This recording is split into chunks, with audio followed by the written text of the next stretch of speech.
और सोचिए ईश्वर से जोड़ने की जो व्यवस्था बनाई गई, क्या वो बोरिंग हो सकती है?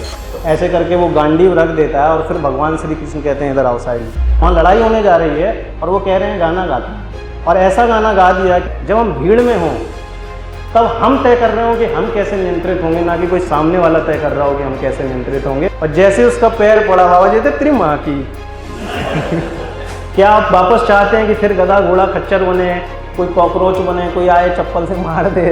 सोचिए कि क्या हमारा भगवान ऐसा होगा जो कहेगा नहीं ये सब कुछ टेढ़ा मेढ़ा करके आएगा तभी इसको मोक्ष दूंगा? समस्या आएगी, उस समस्या का समाधान भी इर्द गिर्द नजर आएगा। ये ब्रह्मांड की ऊर्जा इतनी जागृत होकर आपसे जुड़ने लग जाती है, आप यकीन मानिए उससे ज़्यादा अद्भुत, उससे ज़्यादा दैवीय, उससे ज़्यादा ऊर्जा देने वाला आपको वो दृश्य नहीं मिलेगा। जैसे हम अपना चार्जर कनेक्ट करते हैं ना, वैसे ही इस ब्रह्मांड से जोड़ने की विधि है। 90% बीमारियां आपकी खत्म दो काम से। किससे? तो मतलब वो सेक्सुअल इन्वॉल्वमेंट वाला नहीं था, ये तो किसी कलाकार ने बाद में जोड़ दिया और प्रसारित हो गया हमारे धर्म का मजाक बनाने के लिए। चक्र जागरण के लिए किसी बाबा की दीक्षा नहीं लगती, चक्र जागरण हम स्वयं से भी शांति से कर सकते हैं। एक और बहुत अच्छा जादू है, आप लोग देखिए अपनी नाक के किस हिस्से से सांस आ रही है। देखिए राइट से आ रही है कि लेफ्ट से, दोनों किसी के नहीं चल रहे होंगे। जैसे आप जाओगे ना किसी आश्रम में, कहेंगे करो ध्यान, वो 7वें नंबर की है। सोचिए वो PhD लेवल की चीज़ आपको पहले दिन करा रहे हैं। दुनिया की किसी भी चीज़ में आनंद नहीं आएगा, आनंद आएगा अपने आप।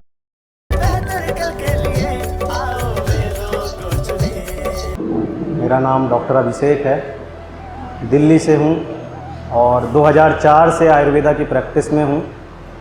और इसके अलावा देश भर में, भारत के बाहर भी कई देशों में आयुर्वेद का काम करने का अवसर मिला है। तो आज यहाँ पे चूँकि आमंत्रित करने के लिए विषय जो चुना गया है वो है योग का, तो उसी पे शुरू करेंगे। वैसे जो योग के बारे में चर्चाएं की जाती हैं तो योग इतना बोरिंग नहीं है कि उसको सुनने से जो है हमें बोरियत महसूस हो। तो आज समझेंगे कि योग कैसे आनंददायक एक पद्धति है जो हमारे पूर्वजों ने हमारे लिए बनाई। योग का असली अर्थ क्या है पहले वो समझेंगे कि योग करना क्यों है, योग है क्या, और हमारे मानव जीवन में इसकी आवश्यकता क्या है। क्या वाकई में जब बाल सफ़ेद हो जाएं तब योग करने की ज़रूरत है, या जब बच्चा शुरू हुआ, पैदा हुआ, अपने दिमाग को विकसित करना आरंभ किया तब से ही योग को करने के लिए ज़रूरत है? तो आज एक संकल्प लेके भी यहाँ से निकलेंगे आप सब कि मेरा आना यहाँ पे तब सफल मानूंगा मैं कि यहाँ से जाने के बाद कम से कम जो है अपने नीचे 100 लोगों को तैयार करें उस मानसिकता के लिए कि वो मोबाइल, टेलीविज़न, एंटरटेनमेंट के जो हमें आज साधन पकड़ा दिए गए हैं। कोई अमेरिका में बैठा एक कंपनी खोला और भारत में जो है हम आर्टिफिशियल इंटेलिजेंस से संचालित किए जा रहे हैं कि मोबाइल खोला, एक वीडियो देखा और सडनली पता चला कि किसी और जगह चले गए, चलते चलते बाद में पता चला अरे 4 घंटे निकल गए। तो हम इन चीज़ों से कैसे नियंत्रित कर सकें अपने आप को, अपने समाज को, अपने परिवार को, आजकल के युवाओं को, क्योंकि उनकी जब तक भागीदारी नहीं होगी। कहा जाता है कि भारत युवाओं का देश है, और मुझे लगता है जिनके बाल सफ़ेद हैं वो बाल भले ही सफ़ेद दिखते हों लेकिन अंदर से तो वो बच्चे ही हैं। तो अपने जीवन में योग की आवश्यकता क्या है पहले उसे समझना बहुत ज़रूरी है कि योग करना क्या है। तो उसकी एक मनीषियों ने सिस्टम विकसित किया कि हम इस जीवन में आए क्यों। क्या हम मकान बनाने आए हैं, क्या आज का भाषण सुनने आए हैं, क्या गाड़ी खरीदने आए हैं, क्या पैसा कमाने आए हैं, मोबाइल चलाने आए हैं, क्या करने आए हैं? इसके लिए आयुर्वेद ने एक बहुत अच्छी सी जो है परिभाषा दी, उसमें पुरुषार्थ चतुष्टय के बारे में बताया। तो 4 शब्द हैं, धर्म, अर्थ, काम और मोक्ष। आप सबने सुने होंगे। तो इसी को पहले समझते हैं कि ये है क्या, और फिर समझेंगे कि योग क्यों ज़रूरी है और उन 4 चीज़ों के लिए योग कैसे सहायता करता है। तो धर्म है बेसिकली हम सब इस संसार में आए और किसी ना किसी चीज़ को पढ़ाई करे, किसी ना किसी सिस्टम में गए। जैसे हम डॉक्टर बन गए, आप में से कोई इंजीनियर बन गया होगा, कोई लेखक बन गया होगा, कोई समाज सेवी बन गया होगा, कोई वकील बन गया होगा, कोई जज बन गया होगा। हम सब लोग अपने अपने सिस्टम में चले गए। जैसे कि ये पंखे का चलने का एक धर्म है, इससे हवा निकलेगी, ये इसका धर्म है। सूर्य से रोशनी निकलेगी, ये उसका धर्म है। आग से गर्मी निकलेगी, ये उसका धर्म है। आग को ज़्यादा छेड़ेंगे तो वो जला देगी, ये उसका धर्म है। ऐसे ही हमारे शरीर का, हमारे मानव होने का एक धर्म है कि हमने जिस विधा में, जिस चीज़ में जीवन को जो है हमने तय कर लिया कि हमें आज डॉक्टर बनना है, इंजीनियर बनना है या जो भी बनना है, उसका पालन करना। और उसके माध्यम से दूसरा पुरुषार्थ चतुष्टय की दूसरी सीढ़ी बताई गई अर्थ। अर्थ 2 तरह का हो गया। एक अर्थ हो गया जीवन का अर्थ, कि हम आए हैं वाकई में उस अर्थ को पूरा कर पाएंगे। और दूसरा अर्थ हो गया फाइनेंस, जिसे बोला गया पैसा, दौलत, धन। क्योंकि जीवन में भूखे पेट भजन नहीं हो सकता। आप में से अगर कोई यहाँ भूखा बैठा होगा तो मुझे सुनने में इंटरेस्ट नहीं आएगा, पहले इंटरेस्ट आएगा यार रबड़ी खानी है या रोटी खानी है या खाना खाना है, ऐसा ही है ना। तो उसकी व्यवस्था कैसे हो, और ये सिर्फ इसलिए नहीं अर्थ की व्यवस्था कि अपनी व्यवस्थाएं हम पूरी करें। हमसे जुड़े हुए जो लोग, हमारा परिवार, हमारा समाज या हमसे आश्रित, जैसे सर के यहाँ पे कुछ लोग हैं जो इनके यहाँ जॉब कर रहे हैं, मेरे यहाँ पे बहुत सारे लोग हैं जो जॉब करते हैं, तो उनकी व्यवस्थाएं हम कैसे कर सकें, तो उसके लिए अर्थ की ज़रूरत है। और जब वो अर्थ होगा तब हम तीसरी सीढ़ी को प्राप्त कर पाएंगे, काम को कई लोगों ने जो है बाद में, कई चिरकुट टाइप के लोग आए जिन्होंने अपनी अपनी व्याख्याएं कर दी और काम को सेक्सुअल वेलनेस से जोड़ दिया कि काम मतलब सेक्स। काम ऐसा नहीं था, काम का मतलब है कामनाएं। कामनाएं क्या हैं? गाड़ी बनानी है, घर बनाना है, एक घर के बाद दूसरा घर बनाना है। कई लोग तो रुकते ही नहीं है, दूसरे के बाद तीसरा, तीसरे के बाद चौथा, भारत में बना लिया, भारत के बाहर बनाना है। तो इस तरह की कुछ कामनाएं हैं कि अपने बीवी बच्चों को घुमाने ले जाना है, इंडिया के बाहर ले जाना है, या अभी गर्मियाँ आ गई तो चलो शिमला घूम आते हैं। तो ये सब कामनाओं की पूर्ति के लिए पहली चीज़ है कि धन, अर्थ चाहिए। और जब वो हमने कर लिया, अर्जित कर लिया, तो कामनाओं की पूर्ति करनी है। और जब कामनाओं की पूर्ति हो गई तो ऑटोमेटिकली हम मोक्ष अवस्था में आ जाते हैं। और अगर नहीं आ जाते हैं तो हमें उसको लाना है। कैसे लाना है? कि जब हमने अपने पेट का पोषण कर लिया, अपनी उदर की व्यवस्था कर ली, अपने परिवार की, अपने आश्रितों की व्यवस्था कर ली, उसके बाद हमारी नैतिक जिम्मेदारी है कि हम इस समाज की, इस देश की, इस सिस्टम की, जिस जगह पे हम काम कर रहे हैं वहाँ के लोगों के लिए कैसे हम व्यवस्थाएं कर सकें, उनको हम कैसे कुछ सहारा या सहयोग दे सकें। अगर वो हम करने लग गए तो हम अपने आप ही मोक्ष अवस्था में आ जाते हैं। अगर कोई सामने हंस रहा है और उसको देख के हमें ईर्ष्या नहीं आ रही है तो हम अपने आप ही मोक्ष अवस्था में आ जाते हैं। मोक्ष के लिए कोई गड्ढा खोद के समाधि लेने की आवश्यकता नहीं है कि किसी ने कहा कि गड्ढा खोदेंगे और बाबा जी 15 दिन बाद फिर प्रकट हो गए या दूसरा रूप ले लिए। तो ये सब व्यवस्थाएं नहीं थी। तो ये एक व्यवस्था बनाई गई हम मानव जीवन के लिए कि धर्म, अर्थ, काम, मोक्ष, इन 4 पुरुषार्थ चतुष्टय की अगर हमने प्राप्ति कर ली तो हमारा यहाँ आना सफल है। और नहीं की तो वापस बाद में फिर गधा, घोड़ा, खच्चर बनेंगे, फिर इंसान बनेंगे, फिर नया जन्म होगा, ये चक्कर चलता रहेगा। अब योग क्यों जरूरी है? योग का मतलब है जोड़ना, सिंपल सी, सरल सी भाषा। और सोचिए, ईश्वर से जोड़ने की जो व्यवस्था बनाई गई, क्या वो बोरिंग हो सकती है? लेकिन क्या किया गया कि बीच में भारत जो है कई वर्षों तक गुलाम रहा, अंग्रेज़ों का रहा, मुग़लों का रहा। तो इस तरह की जब हमारी गुलामियों का सिस्टम रहा तो उन्होंने आके कभी हमारे धर्म ग्रंथ पाड़े, कभी हमारी व्यवस्थाएं तोड़ी, कभी उन्होंने अपनी चीज़ों को जो है हमारे ऊपर उड़ेला।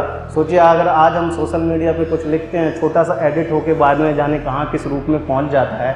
हज़ारों वर्षों पुरानी ये परंपराओं को तोड़ मरोड़ के आज कहाँ पहुँचा दिया गया।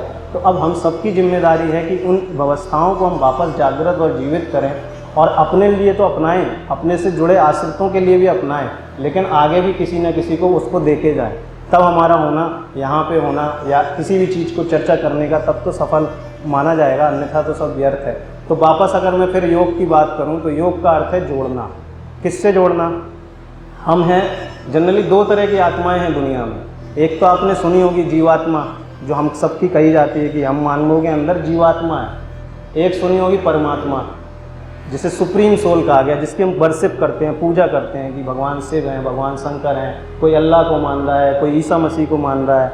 तो जीवात्मा का उस सुप्रीम सोल से, जो नॉर्मल सोल है, उस सुप्रीम सोल से कनेक्ट करने को तरीके की विधि बताई गई योग। इससे पहले एक बड़ी सुंदर सी व्यवस्था बनाई भगवान श्री कृष्ण ने। आप सबने उस प्रसंग को सुना होगा कि महाभारत का युद्ध होने जा रहा है और उस समय पे जो है एक अर्जुन ने जो है अपना गांडीव एक साइड में रख दिया और बोल रहा है कि मुझ पे नहीं हो पाएगा, ये कैसे आपने बोल दिया कि मैं अपने जो है गुरुओं को मार दूं, अपने परिवार के लोगों को मार दूं, अपने से जो जुड़े हुए लोग हैं उन पे जो है मैं हथियार चला दूं। किसी ने मुझे गोद में खिलाया है, किसी ने मुझे शिक्षा दी है, किसी ने मुझे जो है बहुत प्यार किया है और आप कह रहे हो कि मैं इन पर जो है चला दूँ। ऐसा राज्य मुझे नहीं चाहिए, धिक्कार है ऐसे राज्य पे। तो ऐसे करके वो गांडीव रख देता है और फिर भगवान श्री कृष्ण कहते हैं इधर आओ साइड में। फिर वो बताते हैं, एक हम सब ने सुना होगा श्रीमद् भगवत गीता जो है महाभारत के कुरुक्षेत्र के युद्ध क्षेत्र में जो है उन्होंने बोली थी। अब श्रीमद् भगवत गीता क्या है? इसको अगर संधि विच्छेद करें तो श्रीमद् भगवत गीत, यानी कि श्री भगवान के मुख से निकला हुआ गाना। अब सोचिए कि युद्ध क्षेत्र में खड़े हैं और भगवान वहाँ क्या कर रहे हैं? गाना गा रहे हैं। ये ईश्वर ही कर सकता है, इसीलिए वो ईश्वर कहलाए कि कहाँ वहाँ लड़ाई होने जा रही है और वो कह रहे हैं गाना गाते हैं। और ऐसा गाना गा दिया कि जीवन में लोगों को एक ऐसा औजार दे दिया कि वो इस संसार से जो है निकल के जो है उनसे जुड़ जाएं, उस सामान्य आत्मा से जो है जीवात्मा में पहुंच जाएं। ये एक कॉन्सेप्ट उन्होंने बनाया। अब इसमें एक समस्या आ गई कि ये था थोड़ा इंटेलेक्चुअल टाइप के लोगों का, बुद्धिजीवी टाइप के लोगों का, क्योंकि वो गायन शैली में था और वो गद्यात्मक, उसमें जो है बहुत अच्छे अच्छे श्लोक से, आप सबने जो है गीता को देखा होगा तो उसमें जो है श्लोक है संस्कृत में है और थोड़े क्लिष्ट हैं। अगर आप 10 बार पढ़ेंगे तो 10 बार हर तरह का नया नया अर्थ देखेंगे उसमें, हर बार पढ़ेंगे हर बार एक नया अर्थ मिलेगा। तो वो सामान्य से जो लोग थे वो उसको जो है समझ नहीं पा रहे थे। तो उसके लिए बाद में एक ऋषि आए, ऋषि थे महर्षि पतंजलि। तो पतंजलि ने कहा कि यार ये तो एक तरह से PhD वालों के लिए डॉक्यूमेंट लिख दिया है भगवान श्री कृष्ण ने। तो दुनिया के सबसे पहले जो योग ऋषि थे वो थे भगवान श्री कृष्ण। योग की परंपरा अगर किसी ने विकसित की थी संसार के लिए वो थे भगवान श्री कृष्ण। उसके बाद जो है उन्होंने कहा कि यार भगवान, जब महर्षि पतंजलि आए तो उन्होंने कहा कि इसको कैसे सरल किया जाए। तो उन्होंने एक बहुत सुंदर सी व्याख्या दी और उसको एक सूत्र रूप में लिया। उन्होंने पतंजलि योग सूत्र की रचना की। उन्होंने कहा कि यार एक एक लाइन के ना, वन लाइनर जैसे आजकल चलते हैं ना मीम्स, वो एक फ़ोटो है उसमें एक छोटी सी लाइन लिखी है और बस हमें मीनिंग समझ आ जा रहा है। तो उन्होंने एक तरह से मीम्स बना दिए शास्त्र में। उसी को जो है उन्होंने पतंजलि योग सूत्र कर दिया, यानी सूत्र, एक सिंगल सूत्र है, उसी में मीनिंग समझा दिया। उसके 8 जो है पार्ट डिवाइड कर दिए। जैसा कि अभी अरुण सर ने यहाँ पे बताया कि अष्टांग योग, अभी योग का मतलब कसरत है। जैसे अभी 21 तारीख को योग दिवस मनाया जाएगा तो कसरत करेंगे और हो गया योग। अब योग करना क्यों है? वही बात है कि पुरुषार्थ चतुष्टय को करना है और अपनी सामान्य सी जीवन जो है उसको सुप्रीम सोल से कनेक्ट करना है। अब महर्षि पतंजलि के बाद एक और आए, आचार्य विवेकानंद आए। उन्होंने कहा कि नहीं नहीं, ये तो इतना तो था ही, इसमें एक और चीज़ जोड़ते हैं, राजयोग। उन्होंने कहा कि हम पे अपने ऊपर हमें राज करना है, खुद के ऊपर। अभी जैसे सड़क चलते हुए मान लो हमसे कोई टकरा जाए तो सबसे अगर उसने गाली दे दी तो हमारे अंदर से भी तेरी ऐसी कैसी, ऐसे ही हम करेंगे ना। तो ये इसका मतलब है कि आप अपने कंट्रोल में नहीं है, आपका कंट्रोल किसी बाहर वाले के पास है। जैसे कहते हैं रिमोट कंट्रोल वाली सरकार, तो आपकी भी सरकार जो है कोई और चला रहा है। ये भी सड़क पे चलते हुए एक कोई आके बदतमीजी कर दे, आप बस उसकी तरह से ही हो जाओगे। इवन उससे भी कई बार हम गंदे हो जाते हैं, हम उससे भी ज़्यादा कई बार विभत्स बन जाते हैं, उससे भी ज़्यादा डरावने बन जाते हैं। तो उन्होंने एक व्यवस्था दी कि राजयोग। राजयोग मतलब खुद पे राज करना, खुद पे शासन करना, कि हम खुद पे कैसे कंट्रोल करें कि कोई आया और बदतमीजी करी तो हम तय कर सकें कि हमें उस पर रिएक्ट करना है या नहीं करना। जरूरी है तो करेंगे, नहीं जरूरी है तो छोड़ देंगे। अब जैसे महाभारत का फिर से प्रसंग लेते हैं कि इतना बड़ा युद्ध क्यों हो गया? वो इसलिए हो गया कि कोई नहीं चाहता था कि अपने जो है परिवार के लोगों को मारें, गुरुओं को मारें। लेकिन उस दौर की जो महारानी थी द्रौपदी, एक तरह से समझ लीजिए कि आज के जो राष्ट्रपति हैं भारत के, उनकी पत्नी, और उसको जो है भरी सभा में खींच के कोई चीर हरण कर दे तो समाज में क्या उदाहरण प्रस्तुत होगा कि सामान्य सी जो मानवीय जो छोटी छोटी घरों में रहने वाली स्त्रियां, उनका तो हाल ही खत्म, खराब हो जाएगा। तो भगवान कृष्ण ने कहा कि नहीं, ये उदाहरण प्रस्तुत करना पड़ेगा कि इतनी बड़ी पद पे बैठी हुई अगर स्त्री के साथ इस तरह का कोई कर सकता है तो उसके साथ क्या हस्त्र होगा। तो ये हमें उदाहरण प्रस्तुत करना पड़ेगा, नहीं तो समाज में गलत परंपराएं प्रस्तुत की हो जाएंगी और नहीं तो फिर ये समाज जो है दूसरी दिशा में बढ़ जाएगा। तो इसके लिए उन्होंने जो है उसको बोला कि नहीं, अब हमें करना पड़ेगा ये युद्ध और हमें स्थापना करनी पड़ेगी कि नहीं, गलत को गलत की तरह ही ट्रीट करना पड़ेगा। तो ये वहाँ से हुआ। उसी को और ज़्यादा सरल किया आज के समय में, आप में से कुछ लोग जरूर जानते होंगे, पंडित श्री राम शर्मा जी हैं, शांति कुंज के संस्थापक हैं, जो हरिद्वार जाते रहते होंगे वो निश्चित तौर पे जानते होंगे, गायत्री परिवार। तो उसके जो संस्थापक थे पंडित श्री राम शर्मा, उन्होंने उसे और सरल कर दिया। सोचिए, मेरे वो गुरु भी हैं, मैं उनको बहुत पढ़ता हूँ और मानता हूँ, और आप सब लोग भी जब कभी भी हरिद्वार जाएँ तो उनके आश्रम में ज़रूर जाइएगा। हर चीज़ निःशुल्क है, कोई चार्ज नहीं लगता। और उन्होंने, गुरुदेव ने पुस्तकें लिखी हैं, करीब करीब 800 के अधिक विषयों पे पुस्तकें लिखी हैं। वो उस दौर में जानते थे कि यार इंसान जो है ना, छोटी छोटी चीज़ों को पसंद करता है। जैसे 2020 आ गया, जैसे मीम्स आ गए, वन लाइनर आ गए, छोटे छोटे चीज़ों में हमारा इंगेजमेंट अच्छा है। हमें जैसी कोई बड़ी सी चीज़ मिलती है हम थोड़े से जो है ना साइड होने लगते हैं। तो गुरुदेव ने पतली पतली किताबें लिख दी, 40 पेज की, 30 पेज की, 50 पेज की। तो अष्टांग योग पे उन्होंने 3 छोटी छोटी पुस्तकें लिखी हैं।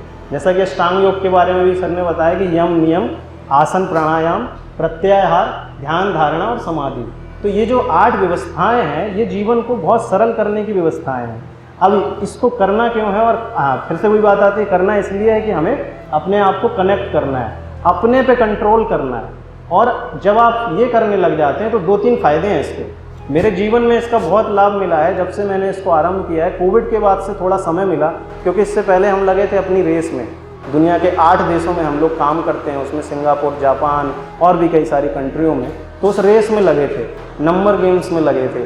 बहुत सारे अच्छे अच्छे ऐसे जो हैं ऑप्शन आते थे, कई सारे हमने हॉस्पिटल खोले। सर के साथ भी एक सेंटर पे हमने छोटा सा यहाँ होर्डिंग भी लगाया था, सर हमारे साथ से शुरू से जुड़े हुए हैं। तो इस तरह की दौड़ में लगे थे। जब कोविड आया तो एक छोटा सा खुद को समय देने का अवसर मिला, और अध्यात्म और हमारे भारत की जो सनातन चीज़ें हैं उससे जुड़ने का एक अवसर भी मिला। तो वहाँ से जब इसको अपनाया तो यकीन मानिए 3-4 बहुत अच्छे फ़ायदे हैं। एक तो दिन ऐसे लगता है कि बहुत बड़ा है, जैसे कहते हैं कि नहीं यार 24 घंटे पता नहीं चलते, ये आपको पता चलने लगेंगे कि हाँ यार मेरे दिन का मैं सही सदुपयोग कर सकता हूँ। जीवन बड़ा आनंददायी लगने लगता है, आप उम्र से छोटे लगने लगते हैं। मेरी उम्र वर्तमान में 42 वर्ष के करीब, शायद उम्र चेहरे से लगता हूँ कि अभी आया हूँ कॉलेज से निकल के। कई बार लोग टोंक देते हैं, अपनी तारीफ़ नहीं कर रहा हूँ, इस योग की तारीफ़ है कि उसको जब हम जोड़ लेते हैं अपने जीवन में तो कितने लाभ हैं। आप जो है बहुत सारी ऊर्जाओं को, आनंद को जो है प्राप्त कर सकते हैं। तो उसी का जब हम पहला हिस्सा शुरू करते हैं, आप सबने सुना होगा कि आज़ादी के टाइम पे भगत सिंह और आज़ाद ने एक नारा दिया था, पूर्ण स्वराज। तो यही एक नारा आप जीवन में बनाना है कि पूर्ण राज किसके ऊपर? खुद के ऊपर। देश आज़ाद होगा नहीं होगा, कोई किसी दूसरे देश पे बम फेंक देगा, न्यूज़ में ये होगा, इसकी सरकार बनेगी नहीं बनेगी, वो मरेगा जिएगा, वो सब चलता रहेगा। लेकिन खुद पे नियंत्रण करना बहुत आवश्यक है, खुद पे राज करना बहुत आवश्यक है। और इस व्यवस्था को समझने के बाद बहुतों तक पहुंचाने की भी ज़रूरत है, क्योंकि हमारा भारत जो है, आप सब लोग जिस उम्र में बैठे हैं, निश्चित तौर पे आपने अपने समय में सदाचार की किताबें पढ़ी होंगी। स्वामी इतना दीजिए जामे कुटुंब समाए, मैं भी भूखा ना रहूं, साधु भी भूखा ना जाए, इस तरह की काक चेष्टा बको ध्यामा स्वान निद्रा तथा विचार अल्पाहारी गृहत्यागी विद्यार्थी पंचलक्षणम, इस तरह की जाने कितनी चीज़ें हमने पढ़ी। लेकिन आज के दौर में जब से ये मोबाइल का समय काल आया तो ये व्यवस्थाएँ समाप्त होने लग गई। हमारे भारत को जो है जीन्स फटी हुई, अलग तरह के आचरण, अलग तरह की व्यवस्थाएं, शहरों में डांस बार खुलने लगे, ये सब ठीक है, जिसको पसंद आ रहा है वो करे, लेकिन अपने जीवन में भी तो आनंद करने की ज़रूरत है। अब इसमें एक और व्यवस्था कर दी कि बाबा आए सो कॉल्ड टाइप के, उन्होंने कहा कि चद्दर चढ़वाओ, पर्ची चढ़वाओ, हमसे जो है सत्संग सुनोगे तभी तुम्हारा जीवन जो है तरेगा। जबकि एक बहुत सुंदर सी व्यवस्था है, एक कहानी सुनाओ अगर आप लोग कहें तो। एक व्यक्ति था, उसे बड़ा गुस्सा आता था, बड़ा क्रोध आता था, वो हर चीज़ में जो है गाली गलौज करने लग जाता था, इवन अपने माँ बाप को भी नहीं बख्शता था, उसे इतना ज़्यादा क्रोध आता था। तो उसको छोटा था, 15-16 साल का था, तो समझ आया कि यार इसको, किसी ने कहा कि यार इसको ना दुकान खुलवा लो, बिजनेस करेगा तो थोड़ा सा जो है क्रोध का नियंत्रण आएगा, क्योंकि लोगों से, ग्राहकों से पोलाइटली बात करेगा, और नहीं करेगा तो पैसा नहीं कमा पाएगा, तो भूखा मरेगा तो अपने आप ही नम्रता आएगी। लेकिन ऐसा नहीं हुआ, दुकान का सत्यानाश कर दिया। जो आता था उन्होंने कहा कि ऐसे कैसे बोल दिए, उन्होंने भग जा साले, माँ बहन की शुरू कर दी, उसकी कंट्रोल नहीं था। फिर थोड़ा और बड़ा हुआ, किसी ने कहा कि इसकी शादी करा दो, पत्नी आएगी तो उसके प्रेम में थोड़ा सा रहेगा, थोड़ा सा नियंत्रित हो जाएगा। फिर भी नहीं हुआ, पत्नी की भी माँ बहन कर देता था, माँ बाप की तो रोज़ करता ही रहता था, तो बड़े तंग थे। अड़ोस पड़ोस वालों की भी माँ बहन करता रहता था। फिर किसी ने कहा कि यार तुम ऐसी पूजा कर लो, ये तावीज़ पहन लो, ये मंत्र कर लो, ये माला कर लो, उन बाबा जी का सत्संग सुन लो। उसने सब कर लिया, वो दिल से खुद चाहता था कि बदल जाए, लेकिन नहीं बदल पा रहा था। फिर एक स्वामी जी मिले, किसी ने बोला कि यार एक बहुत पहुँचे हुए स्वामी जी आए हैं, उनसे अगर तुम्हारा संवाद हो जाए तो वो शायद तुम्हारा जीवन बदलने का कोई तरीका बता देंगे। बोलता ठीक है भाई, चले जाते हैं। तो स्वामी जी के पास गया, स्वामी जी ने बोला, उसने बताया कि मुझे बहुत क्रोध आता है, इतना क्रोध आता है कि अभी तुम्हारी कोई बात नहीं अच्छी लगी तो तुम्हें उठा के पटक दूंगा। स्वामी जी बोले अरे इससे तो सावधान रहना पड़ेगा। तो उन्होंने कहा देखो एक काम करो, तुम जो है हिमालय चले जाओ, मैं तुम्हें एक बढ़िया सा स्थान बताता हूँ, वहाँ खूब शांति है और कोई मिलेगा नहीं, तो तुम किसी से मत्था भी नहीं मारोगे, तो तुम क्या है साधु बन जाओगे, बड़े सीख जाओगे, बहुत अच्छी ऊर्जाएं मिलेंगी और प्राकृतिक वातावरण में रहोगे। बोला हाँ ये आइडिया सही लग रहा है। तो कहते हैं कि ठीक है जाओ तुम।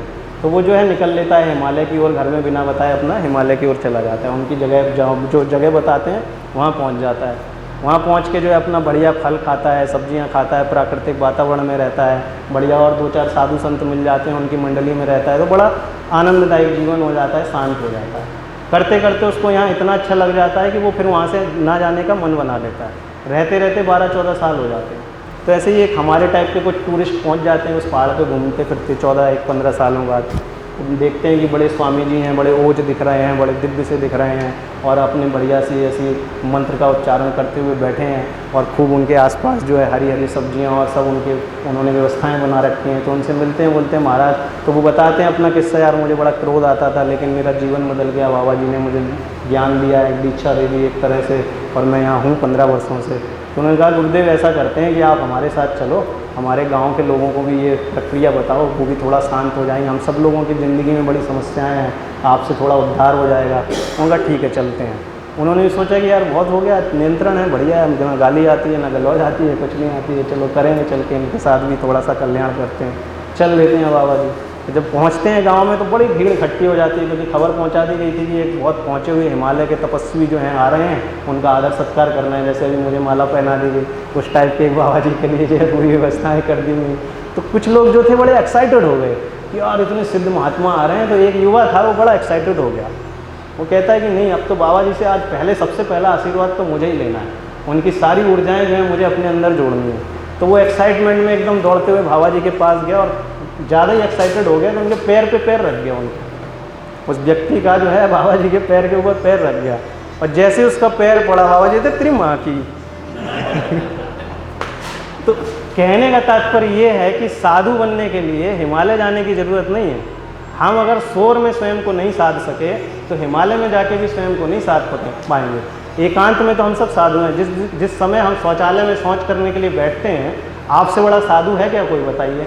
आपसे ज़्यादा पवित्र विचार किसी के हैं क्या उस स्थिति में, बताइए? जैसे ही आप किसी जगह पे एकांत में बैठते हैं, सबसे बड़े साधु बन जाते हैं। होता है कि नहीं होता है? हमसे बड़ा कोई साधु नहीं। लेकिन साधु बनने का फ़ायदा तब है जब हम भीड़ में हों, तब हम तय कर रहे हो कि हम कैसे नियंत्रित होंगे, ना कि कोई सामने वाला तय कर रहा हो कि हम कैसे नियंत्रित होंगे। इसे कहते हैं स्व, जिसे हमारे यहाँ क्या आ गया, स्वयं को जानना। जिसने स्वयं को समझ लिया, जिसने स्व को समझ लिया, वो स्वयं को साध लेगा। और जो साध लेगा, और इसके लिए लगती है थोड़ी साधना है, जैसे किसी ने बता दी माला जपनी है, किसी ने बता दी योग करना है, तो ये साधना, स्वयं को जो साध लेगा वो साधु है। साधु हम कपड़े में भी, पैंट में भी, शर्ट में भी, टी शर्ट में भी, चलते फिरते भी साधु बन के रह सकते हैं। तो इसी की एक बड़ी सुंदर सी व्यवस्था है योग। इसी को थोड़ा सा और आगे बढ़ेंगे तो संकल्प ये लेना है कि हमें पूर्ण स्वराज की तरह पूर्ण राज करना है। किसके ऊपर? अपने ऊपर। अपने ऊपर क्यों करना है? जब आप इस संसार में आए थे, क्या आपने तय किया था कि आपका नाम ये होगा? कोई भी बताए, क्या आपने तय किया था कि आपका नाम ये होगा, आपकी जाति ये होगी, आपके माता पिता ये होंगे, आप इस देश में आएंगे? बताइए कोई एक चीज़ जो आपने तय की है। जब पैदा हुए तो बता दिए मम्मी है, हमने हाँ ठीक भाई मम्मी है, नमस्ते। उन्होंने कहा पापा है, हमने हाँ भाई पापा हैं। ऐसे ही हुआ ना कि आप बनिए, जैसे हमें बोल दिया भाई गुप्ता हो, तो हमने हाँ ठीक भाई मान लिया गुप्ता है। तो हमने कुछ भी तय नहीं किया। तो जब हमने तय नहीं किया और हमारे सामने जैसे ही कोई विपदा आती है हम विचलित हो जाते हैं। तो इस संसार में, ब्रह्मांड में बड़ी सारी ऊर्जाएं हैं। जैसे आपका मोबाइल जब डिस्चार्ज होता है तो क्या करते हैं? उसको चार्ज करने के लिए क्या करते हैं? चार्जर में लगाते हैं, या फिर वो पावर बैंक आते हैं आजकल, उसमें लगाते हैं और मोबाइल चार्ज हो जाता है। ऐसी एक व्यवस्था है इस ब्रह्मांड की ऊर्जाओं से कनेक्ट करने की, और बड़ी सरल है। ये विलुप्त सी इसलिए हो गई क्योंकि ये सरल है, इसमें कुछ करना नहीं है, इसमें वो सीधा रास्ता है। इसमें वो आपको नाचना नहीं है, ढोल नहीं लगाना है, किसी की नाक नहीं रगड़नी, किसी के सामने जो है आपको ऐसे नहीं दिखावा नहीं करना, सीधा है। तो सीधा है इसलिए जो है कई बार आनंद नहीं आता, लेकिन इसमें भी रुचि पैदा कर सकते हैं अगर हम ये ठान लें कि हमें अपने जीवन को अच्छा करना है और उस सुप्रीम सोल से कनेक्ट करना है। क्या आप वापस चाहते हैं कि फिर गधा घोड़ा खच्चर बने, कोई कॉकरोच बने, कोई आए चप्पल से मार दे और फिर जो है फिर कोई जन्म मिले, या ये चाहते हैं कि यार यहाँ से मुक्ति मिले और अगर भोलेनाथ पसंद है तो भोलेनाथ के साथ बैठे हों, या भगवान कृष्ण पसंद है तो कृष्ण के साथ बैठे, या जो भी पसंद है उनके साथ बैठ के मस्ती में रह रहे हैं? तो अगर वो व्यवस्था करनी है तो उसकी सबसे बढ़िया और सरल सी सीधी सी सीढ़ी है योग। अब योग को, जैसे कि आप सब लोगों ने अपनी अपनी पढ़ाई की होगी, तो सबसे पहले पीएचडी करी थी या नर्सरी करी थी? नर्सरी करी थी। क्यों करी थी? क्योंकि नर्सरी के बिना हम first, second, third, fourth, 10th, 12th नहीं जाएंगे। ऐसे ही योग की व्यवस्था है कि उसका सबसे पहली सीढ़ी है यम। यम मतलब यमराज नहीं कि वो भैंस पे बैठे हुए यमराज डराने वाले। यम उसका नाम दे दिया, एक बोल दिया गया कि ये यम है। तो यम के 5 प्रकार, जैसे कि भी सर ने बताया था।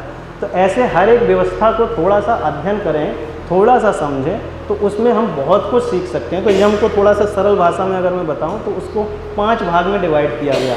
अहिंसा, सत्य, अस्तेय, ब्रह्मचर्य और अपरिग्रह। अब अहिंसा क्या है? अहिंसा को कई लोगों ने कहा महात्मा गांधी स्टाइल में कि एक थप्पड़ पड़े तो दूसरा भी कर देना है। तो ये चलेगा आज की डेट में?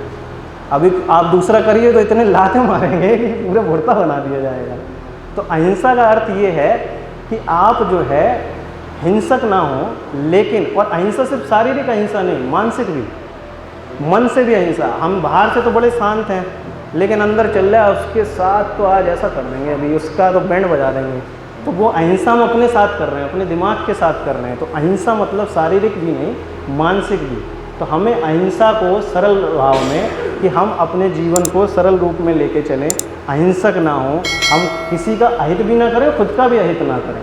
कई बार होता है कि हम अपने एक सिद्धांत बना लिया कि मैं तो गर्म खाना खाऊंगा। अब हम अहिंसा किसकी कर रहे हैं? पत्नी की। बेचारे की कई बार डांट लगा देते हैं, तुमने गर्म रोटी नहीं बनाई, पूरी ज़िंदगी अहिंसा करते आ रहे हैं उसके साथ। अरे एक दिन ठंडी खा लेंगे, मर नहीं जाएंगे, थोड़ी सी ऊर्जाएँ उसकी भी ले लीजिए।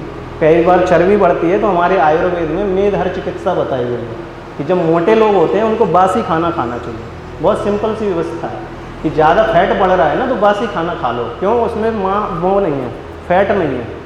तो कभी कभी ऐसी रोटी भी मिल जाए ठीक है, तो उसके लिए अहिंसा करने की ज़रूरत नहीं है। तो ऐसे ही है सत्य। सत्य के बारे में बोल दिया गया कि सत्यवादी हरिश्चंद्र बनना है। अब सत्य क्या है? मान लो एक कारगिल की सेना पे, वहाँ पे बॉर्डर पे खड़ा है एक सैनिक, पाकिस्तानी सैनिक आया, बोला बताओ क्या खुफिया जानकारी है?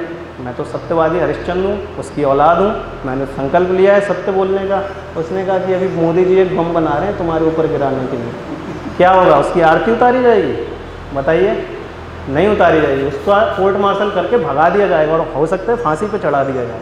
तो सत्य क्या है? सत्यपरायण होना है, सत्यवादी हरिश्चंद्र नहीं होना है। सत्यपरायण का एक और उदाहरण कि मान लो कोई गाय को काटने के लिए 2 कसाई भागते हुए आ रहे हैं और आपने देखा कि यार ये हाथ में फरसा लिए और गाय एक निकल गई किसी गली में। उसने पूछा कि भैया बताओ कोई गाय देखी?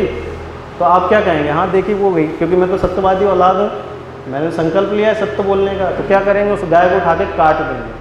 तो हम किस जगह पे क्या बोलें ये तय करना सत्यपरायणता है, ना कि सत्यवादी सत्य के चक्कर में अपना ही अहित करते रहें और किसी दिन कोर्ट मार्शल हो जाए। तो सत्य को भी समझना है। तो ये व्याख्याएं बहुत सरल सी की गई। ये जस्ट में क्या है कि आप लोगों को थोड़ा सा अपने तरीके से बताने की कोशिश कर रहा हूँ। आप लोग जब कभी भी शांति कुंज में जाएँ तो गुरुदेव की किताबें पढ़ें, विवेकानंद को पढ़ें, आप पतंजलि को पढ़ें, भारत के जितने भी ऋषि मुनि हुए हैं उन्होंने जो कुछ भी लिखा है आप पढ़िए। हर किताब के हर पन्ने पे आपकी ऊर्जाएं बढ़ेंगी, आपकी ऊर्जाएं घटेंगी नहीं। एक सूर्य उपासना की बड़ी सुंदर सी व्यवस्था है। एक है सूर्य नमस्कार की कि वो आसन है, वो टेढ़ा मेढ़ा करना है शरीर को और सूर्य नमस्कार करना है। सोचिए कि क्या हमारा भगवान ऐसा होगा जो कहेगा नहीं ये सब कुछ टेढ़ा मेढ़ा करके आएगा तभी इसको मोक्ष दूंगा? सोचने वाली बात है। बताइए, क्या हमारा ईश्वर अगर हमसे प्रेम करता होगा और तभी कहेगा कि ये टेढ़ा मेढ़ा उल्टा हो जाएगा, गड्ढे में घुस जाएगा, मेरे लिए 1 करोड़ माला जप करेगा तभी मैं इसे मोक्ष दूंगा? या वो ये कहेगा नहीं यार ये सीधे मन से आएगा तो दे दूंगा? बताइए, क्या हमारा ईश्वर इतना क्रूर होगा क्या? मेरा अनुभव तो कहता है कि ऐसा नहीं है। और आप एक चीज़ और बता रहा हूँ, ये अनुभव जनरली कई बार कहते हैं कि साझा नहीं करना चाहिए, लेकिन मैंने जब से ये साझा करना शुरू किया है मेरे जीवन में और ऊंचाइयाँ बढ़ी हैं, कभी घटा नहीं है। ऐसा होगा कि आपकी गाड़ी पंचर होगी, आपको सामने ही पंचर की दुकान मिलेगी। आपका पेट्रोल खत्म होगा तो आपका पेट्रोल पंप वहीं मिल जाएगा। आपके साथ कोई समस्या आएगी, उस समस्या का समाधान भी इर्द गिर्द नजर आएगा। ये ब्रह्मांड की ऊर्जा इतनी जागृत होकर आपसे जुड़ने लग जाती हैं, लेकिन उसके लिए हमें प्रयास खुद से करना होगा। जैसे अभी आप सब लोग घर से आए, जो घर में ताला लगा के आया होगा तो उसमें चाबी मार के आया होगा, ये करके नहीं आया होगा कि ताला नहीं लगाते, भगवान चाहेगा तो हो जाएगी चोरी, नहीं चाहेगा तो ठीक है देखा जाएगा। ऐसा तो नहीं किया होगा ना। हम ताला लगा के आते हैं, हम कहीं जाते हैं तो अपने घर में ताला लगाते हैं। क्यों? क्योंकि उसकी प्रोटेक्शन जरूरी है। हर चीज़ भगवान नहीं देख रहा होता। ऐसे इस ईश्वरीय ऊर्जाओं से जुड़ने के लिए हमें वो प्रयास अपनी ओर से करने होंगे। तो सूर्य उपासना का अगर मैं उदाहरण दूँ, सुबह सुबह सबसे पहले उठिए। एक मूवी आई थी गुरुकुल वाली थी ना, एक मूवी मोहब्बतें थी, क्या थी ऐसी थी शायद, मोहब्बतें थी, जिसमें वो वायलिन बजाता है। तो वहाँ पे क्या था कि वो सूर्य के सामने ऐसे खड़ा रहता है, उसका बड़ा मजाक बनाया गया। आजकल मीम्स भी बड़े वायरल होते हैं उस तरह की चीज़ों के। तो वो व्यवस्था क्या थी कि सूर्य के सामने आपको सिंपली खड़े हो जाना है। कुछ नहीं चाहिए, कोई मंत्र नहीं जपना है, कुछ नहीं करना है। सुबह की हल्की जब धूप हो, ऐसा नहीं कि तेज़ धूप में खड़े हो जाऊँ, डॉक्टर साहब बता गए थे आंखें फूट गई और आंखों वाला कह रहा ऑपरेशन करना पड़ेगा, मुझे गाली देते बैठे रहो कि यार ये क्या कहानी बता गए थे। सरल सा तरीका ये है कि जब सुबह सुबह सूर्य हो गए तो उसके सामने खड़ा हो जाना है और आँखों को 3 सेकंड 4 सेकंड के लिए सूर्य पे केंद्रित करना है, और उसके बाद आँख बंद करके आप जो दर्शन करेंगे, आप यकीन मानिए उससे ज़्यादा अद्भुत, उससे ज़्यादा दैवीय, उससे ज़्यादा ऊर्जा देने वाला आपको वो दृश्य नहीं मिलेगा। इतना ज़बरदस्त एक जो कहते हैं ना भगवा, आप वो भगवा देखिएगा, जो ऐसे नहीं आया वो भगवा, किसी पार्टी ने नहीं भगवा बनाया, वो सूर्य से निकला। वो भगवा आप महसूस करिएगा, उस ऊर्जाओं को जोड़ के देखिएगा, वो आनंद मिलेगा और उससे आपका जीवन में क्या बदलाव आएगा ना, आप खुद महसूस करिएगा।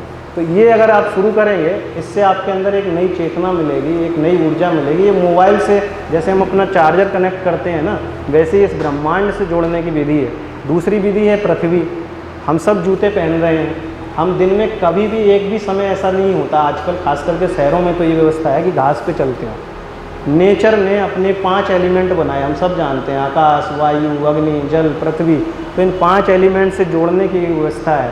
सूर्य भी है, इसी में पृथ्वी भी है। तो उसमें जो है सुबह के समय जो है हम लोग अगर खड़े हो जाएं घास में, तो आप उसका आनंद देखिएगा। 90% बीमारियां आपकी ख़त्म 2 काम से। किससे?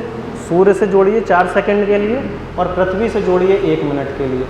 जिस दिन आपने ये करना शुरू किया, आप देखना आपकी डायबिटीज़ हो, आपकी शरीर में ऊर्जा की कमी हो, उम्र बढ़ रही है, कमज़ोरी बढ़ रही है, सब खत्म होने लग जाएगा।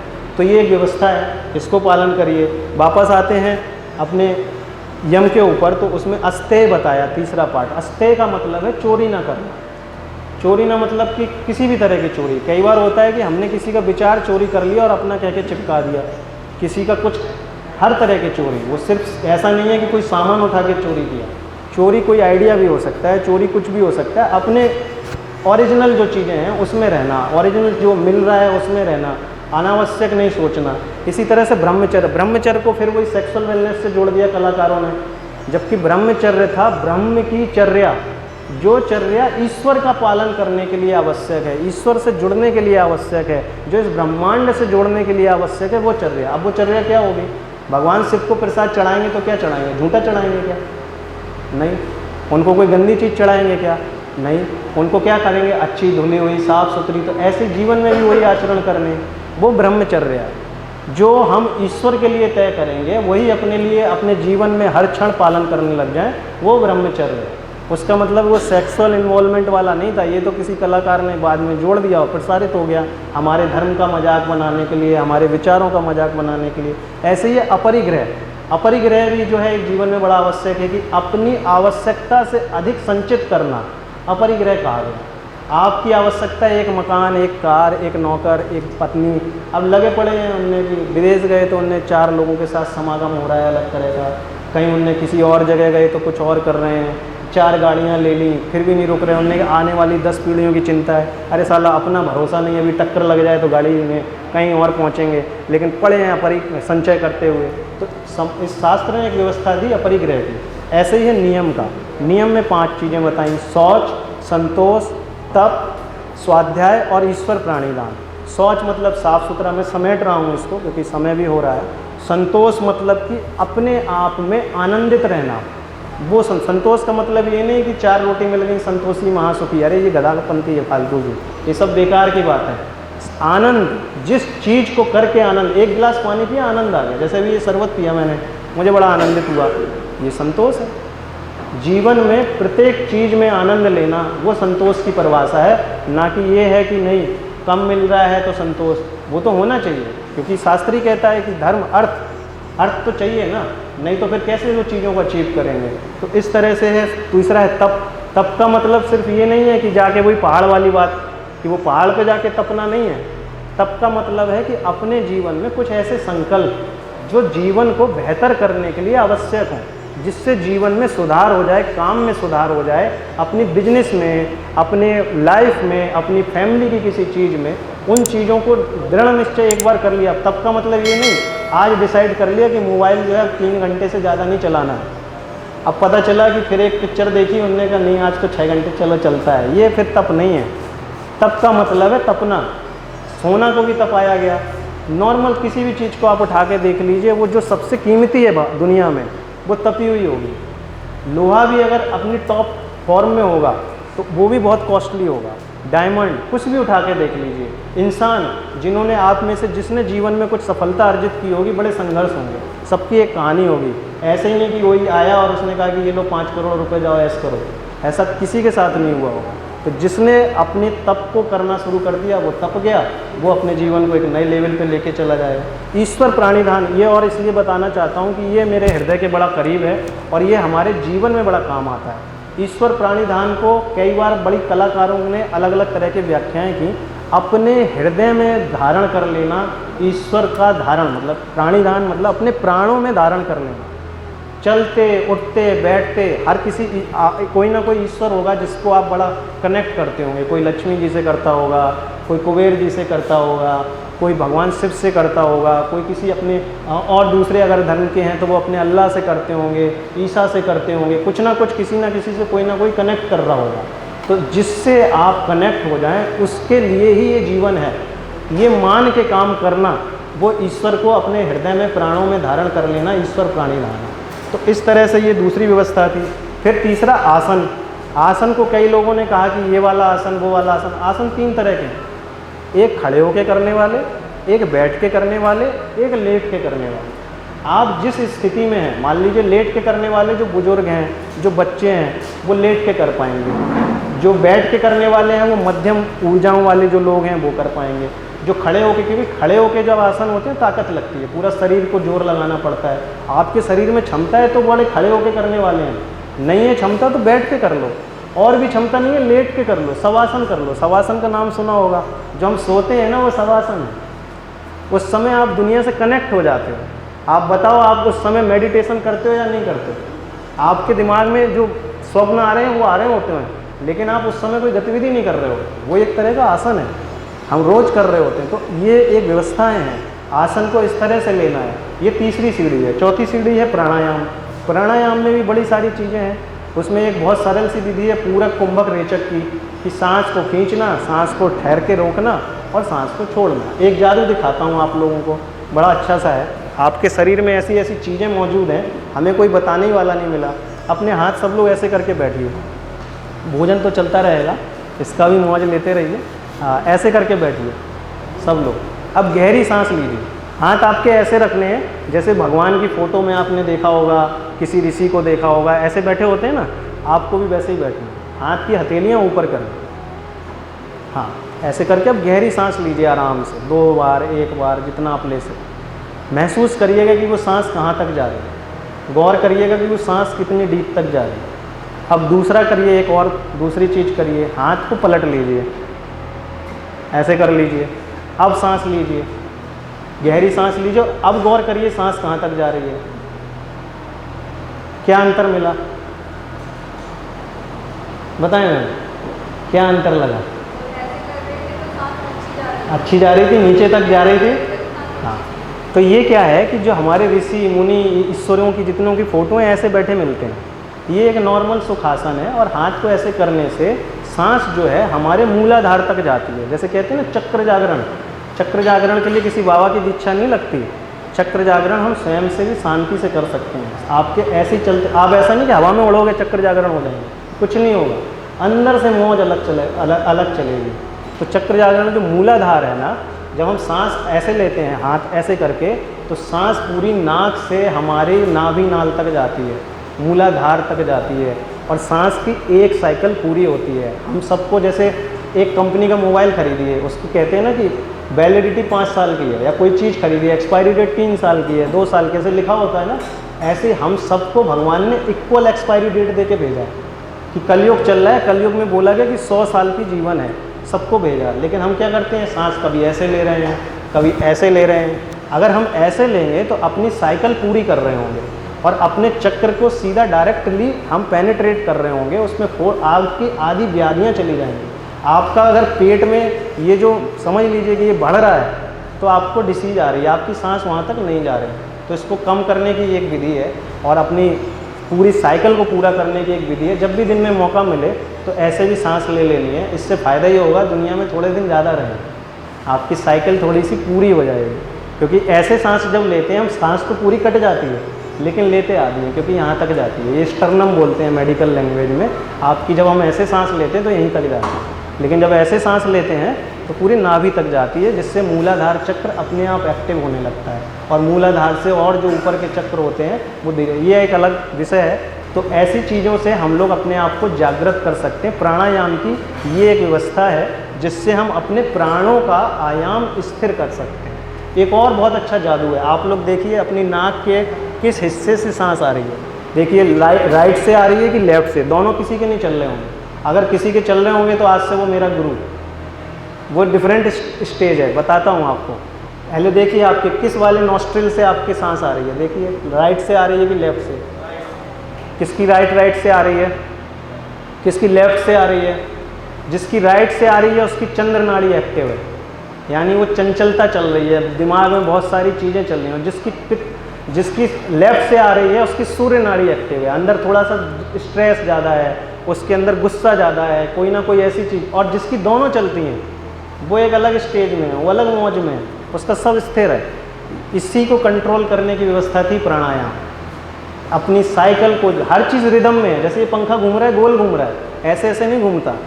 आप जिसने साइंस पढ़ी होगी, इलेक्ट्रिक करंट किस तरह से चलता है, चक्र में चलता है। जो एवी बोल्ट और डीसी बोल्ट होता है ना, वो सर्कल में चलता है। कभी चक्रवात देखा होगा, हवा का बहुत ज़्यादा तेज़ हवा चलती है तो चक्रवात आते हैं, चक्रवात सर्कल में आते हैं। पानी में भंवर देखे होंगे, वो सर्कल में होते हैं। 7 चक्र बताए गए, जैसे षड चक्र है उसी से एक सहस्त्र चक्र है, वो सर्कल है। ऐसी बॉडी का एक सर्कल है कि जब हम छोटे होते हैं हमारे 7 चक्र एक्टिव होते हैं, लेकिन जैसे जैसे बड़े होते जाते हैं, जैसे जैसे हमारी चेतनाएं जागृत होती जाती हैं, इसे हम मेडिकल लैंग्वेज में प्यूबर्टी स्टेज बोलते हैं, यानी व्यस्क होने की उम्र बोलते हैं। तो जैसे जैसे व्यस्क होते जाते हैं वो ऊर्जाएं सीधी चली जाती हैं मूलाधार पे, और फिर क्या एक्टिव हो जाता है, सेक्स। फिर हमारे दिमाग में उसी तरह के विचार, उसी तरह की चीज़ें, वही चल रहा होता है। तो ये चक्र को वापस ऊपर से नीचे जो चला गया उसे नीचे से ऊपर लाने की व्यवस्था है। तो ये बहुत सारे तरीके हैं, बहुत सरल सरल तरीके हैं। उसी का एक तरीका है प्राणायाम, प्राणों का आयाम। तो ये जो 4 चीज़ें थी, ये थी बाह्य अभ्यास, मतलब बाहरी चीज़ें। फिर आंतरिक चीज़ें हैं, इसको बस जल्दी ही क्लोज करता हूँ। प्रत्याहार, ध्यान, धारणा और समाधि, ये चारों चीज़ें एक ही सी हैं, लेकिन उसके अलग अलग लेवल हैं। जैसे प्रत्याहार क्या है, अपने दिमाग में बहुत कुछ भरा पड़ा है, सब कुछ चल रहा है। अभी घर में सब्जी की ज़रूरत है, किसी को कुछ जाना होगा, किसी को फ़ोन पे मैसेज आ गया होगा, आए नहीं तो पड़ेंगे दो तुम्हारे लट्ठा भी, ऐसा भी चल रहा होगा। तो ये जो है ये चल रहा है, इसको खाली करना है, फालतू की चीज़ों को निकालना। प्रत्याहार यानी प्रत्याहार, प्रत्याहार मतलब उगल देना। जब शरीर में हम कई बार गड़बड़ डाल देते हैं तो शरीर क्या करता है, या तो वॉमिट कर देता है या मोशन कर देता है, यही करता है ना। या तो हमें उल्टी आने लगती है या दस्त लग जाते हैं। शरीर बड़ा इंटेलिजेंट है, लेकिन हम क्या है, हम उससे ज़्यादा इंटेलिजेंट हैं। तो हम क्या करते हैं, सोचे जा रहे हैं, सोचे जा रहे हैं, डाले जा रहे हैं। तो शास्त्र कहता है, योग सूत्र कहता है कि एक व्यवस्था है प्रत्याहार, जो भरे पड़े हो ना खाली करो। क्यों करो, उसकी अगली स्टेज है धारणा, कि जब खाली करोगे तभी तो कुछ ले पाओगे। जब मन में चल रहा है बहुत सारा क्रोध, किसी का काम, किसी की पता चल रहा है वहाँ पे अभी बिजनेस में आधा घाटा हो गया, 1 लाख रुपए का, क्या डॉक्टर साहब बकवास कर रहे हैं, घुसेगा ही नहीं। तो जब तक वो बाहर नहीं निकालेंगे तब तक धारण करने की स्टेज में नहीं आएंगे। और जब धारण करने की स्टेज में आ जाएंगे तब कर पाएंगे ध्यान, जिसे कराते हैं पहले ही दिन।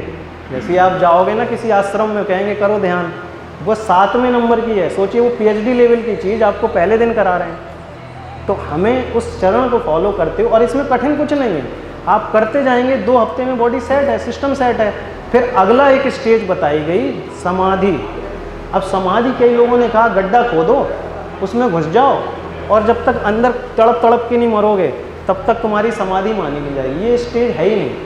समाधि है एक बड़ी ज़बरदस्त चीज़। समाधि की एक स्टेज है, 3 तरह की अवस्थाएं हैं, जागृत अवस्था, स्वप्न अवस्था और सुसुप्ति अवस्था। जागृत हैं, जैसे हम जाग रहे हैं, सो जाएंगे तो हमारे सपने चलते हैं, और किसी किसी दिन सपने नहीं आते, किसी किसी दिन होता है ना, आज बड़ी बढ़िया गहरी नींद आई, वो है सुसुप्ति अवस्था। ये 3 सिस्टम है। इसी की एक और स्टेज है, वो है तुरीय अवस्था। तुरीय अवस्था में आप सोते नहीं, जाग जाते हैं, वो है समाधि। उसमें मौज आने लगती है, उसमें किसी को हंसते हुए देखा अंदर से बड़ी सुकून आएगी, चलो यार मेरे जीवन में खुशी नहीं आई, इसके जीवन में मुझे बड़ा आनंद आ गया। कोई भिखारी भी हंसता हुआ दिखेगा ना तो अंदर से आनंद आएगा। और ये जब सेल्फ फ्लो होने लगेगा, ये अपने आप में एक तुरीय अवस्था में आप पहुंच जाएंगे कि किसी के सुख में भी खुश हैं, किसी के दुख में भी दुख हो रहा है, किसी भी मौज में है, अपनी मस्ती में है, और ईश्वर से कनेक्ट करके अपने आप को पा लिए कि मैं कौन हूँ। एक स्वामी विवेकानंद ने किताब लिखी, मैं कौन हूँ, अपने आप को जान पाएंगे। और जिस दिन जान जाएंगे, ये कोई भी मोबाइल, कोई भी झोपड़ी, कोई भी महल, कोई भी एसी, कोई भी कार, दुनिया की किसी भी चीज़ में आनंद नहीं आएगा। आनंद आएगा अपने आप में। और किस में क्या कर पाएंगे अपने आप से? सत्संग। सत्संग का अर्थ ये नहीं था कि किसी बाबा के प्रवचन सुनिए। सत्संग का अर्थ था स्वयं के साथ संगत, स्वयं से संगत। और स्वयं से संगत क्यों? आप बताइए कि आप सारे दिन किसके साथ सबसे ज़्यादा रहते हैं? अपनी मम्मी के साथ, पापा के साथ, बहन के साथ, भाई, किसके साथ रहते हैं? अपने साथ। अपने लिए टाइम नहीं है कि बच्चे की पढ़ाई है, फलाना है। तो जिस दिन स्वयं से संगत कर लेंगे, उस दिन आप समाधि अवस्था में होंगे, तुरीय आनंद में होंगे। और एक वो जो फीलिंग है, वो जब आप करेंगे तभी महसूस होगी। तो बस इन्हीं शब्दों के साथ विराम करना चाहूँगा। Veda 24/7